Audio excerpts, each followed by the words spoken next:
silent give up. Ito yung pagsuko ng dahan-dahan. Ito yung pagtalikod ng wala ng lingunan. Yung kayo pa pero unti-unti mo nang kinakalimutan yung nararamdaman mo sa kanya.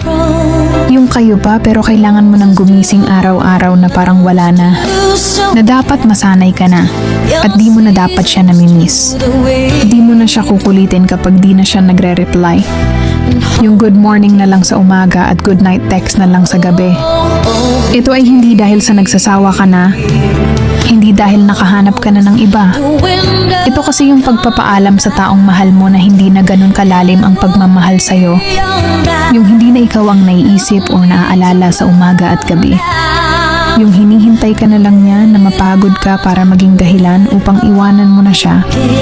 Yung taong mahal mo na kahit kayo pa, pinapangiti na ng iba. Yung naiinis na siya kapag may mood swing ka. Yung long text messages na halos shortcut na lang.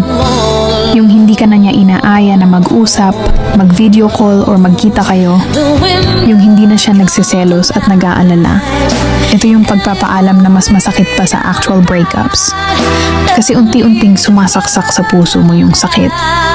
Yung hindi mo naman kagustuhang bumitaw kasi gusto mo pang subukan na baka mag-workout ulit. Pero unti-unti na siyang nawawala sa'yo.